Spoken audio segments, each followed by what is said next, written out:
With the transition towards pure electric mobility accelerating and as demand starts to rise, virtually every manufacturer is ramping up research, development and production in anticipation of a future populated with battery-powered EVs. In 2019, we've seen a host of manufacturers making serious changes to their strategy. Porsche, Audi, Mercedes-Benz and many others are all launching exciting models for the coming year. So let's take a look at some of the cars arriving on the market in 2020. Faster than a Formula 1 race car from 0 to 60, the Automobili Pininfarina Batista blows everyone into touch. It's got a carbon fibre monocoque and powertrain developed in partnership with Rimac, and with its vehicle dynamics and handling program led by ex-Formula 1 and Formula E driver Nick Heidfeld, the Batista's 1400 kilowatt power is delivered through all four wheels with race-like precision. If you're brave enough, the Batista will get you to 300 km per hour from a standing start in under 12 seconds. And thanks to its 120 kWh battery and wind tunnel tested aerodynamics, the Batista straddles the equilibrium of extremes to deliver a full charge range of up to 500 km. Only 150 are being made worldwide, and if you have the cash, prices start at around €2 million. The Rapide E is Aston Martin's first entry into the world of electric vehicles. Based on the existing Rapide, the electric powertrain produces over 600 brake horsepower, with a top speed of 155 miles per hour and 0 to 100 in under 4 seconds. Performance has certainly not been compromised. The Rapide E ditches the familiar 6-litre V12 engine in favour of a battery and a pair of electric motors, but not with any loss of power. In fact, it has more power than its petrol-powered sibling. An 800-volt battery pack gives the Rapide E a range of over 200 miles. This new addition to the Aston Martin family brings together the craftsmanship of the Rapide nameplate with zero-emission performance, thanks to Aston Martin's collaboration with Williams Advanced Engineering, who are also known for providing battery systems for Formula E cars in the past, offering extensive knowledge of high-performance electric drivetrains. Having already released the regular e-tron earlier this year, the new Audi e-tron Sportback arrives as a stylish alternative for those wanting to stand out even more. Like the Audi e-tron SUV, there are two different versions of the Sportback, the entry-level 50 Quattro and the 55 Quattro. The standard model produces 308 brake horsepower, has a 71 kWh battery and has a claimed range of 347 km. The 55 model has a 95 kWh battery pack and a motor on each axle. This produces 402 brake horsepower, equaling a top speed of up to 200 km per hour. You'll be able to get more range from this model, around 60 more than its junior counterpart, and it'll also get you from 0 to 100 km per hour in 5.7 seconds. Other improvements to this car include more powerful charging capabilities, stronger braking regeneration, and removal of one of the cooling pumps to save even more weight. The 2020 Honda E is the Japanese giant's first all-electric car. With a top speed of up to 90 miles per hour and 0 to 100 in 9.5 seconds. Honda's first electric car is expected to hit the European market summer 2020. With 100 kilowatt rapid charging delivering an 80% battery top-up in just 30 minutes. Owners will have the use of an app to control remote charging, cabin presets, navigation and more, while every Honda E gets the bank of touchscreens dominating the interior, as well as the side camera mirror system that replaces conventional side mirrors with cameras.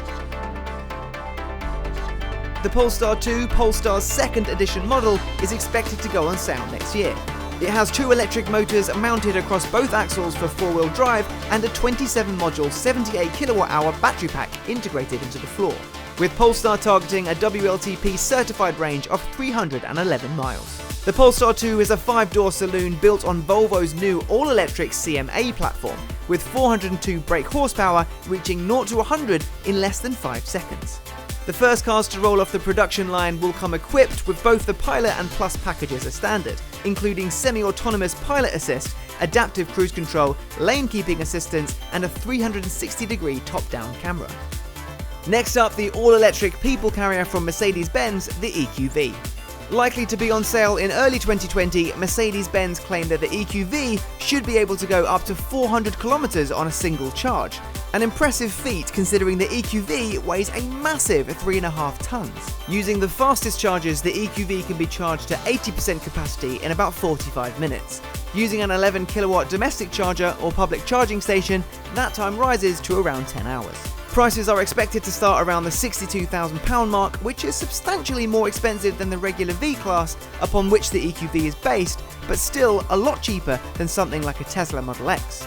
On to the start of VW's electric car revolution with the VW ID.3. The ID.3 marks the next chapter in VW's history after the Beetle and the Golf.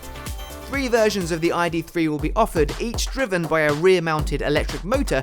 The entry-level car uses a 45 kWh battery and has a WLTP certified official range of 205 miles, while the mid-range model has a 58 kWh battery that's good for 261 miles, and for the long-distance drivers, the 77 kWh battery can travel up to 342 miles. The most basic version gets sat-nav, heated front seats, a heated steering wheel, and 18-inch alloy wheels. The Plus trim brings a rear-view camera, adaptive cruise control, keyless entry, and 19-inch wheels, while the range-topping Max includes a Beats sound system, a panoramic glass roof, and 20-inch wheels. With strong performance and fast charging expected, this is definitely a car to look forward to. The all-new, all-electric hatchback from BMW, the Mini Electric. Mini's long-awaited first attempt at a mass-production electric car is finally here. Offering up to 144 miles in range, customers can choose between 3 driving modes: Sport, Green, and a more balanced middle ground. Offering Coupe-esque performance in a package claimed to be more affordable than every rival, it'll take you from 0 to 100 in around 7.3 seconds and reach up to 92 miles per hour. Charging from 0 to 80% takes around 35 minutes using the sort of public charger you'll find at a motorway service station, or 2.5 hours from a wall box. The Mini Electric comes with a very familiar interior. New features include a 5-inch digital dashboard and an electric handbrake. Making its public debut at the Frankfurt Motor Show earlier this year, we're looking forward to seeing it hit the streets in the new year. The Cupra Tavis Kan is the 3rd model from Seat's newly independent performance brand and the first to go fully electric.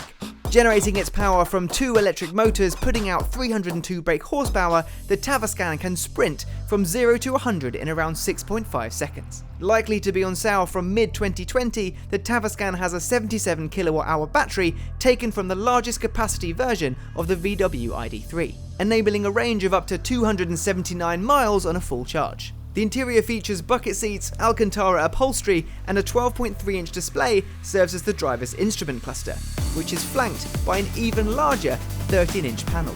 Unfortunately, there isn't a production-ready model as of yet. Instead, Cupra claims the Tavis Kan is, for the first time being at least, a vision of electrified performance. However, it's strongly suspected that Tavis Kan will make its way into Cupra showrooms sooner rather than later, becoming the Seat spin-off brand's first pure electric production car. Combining the heritage of the past and the technology of the future, step forward the Ford Mustang Mach-E. With 2 available battery sizes and either rear or all-wheel drive, it's fitted with contemporary features and cutting-edge infotainment options, as well as some unique storage solutions.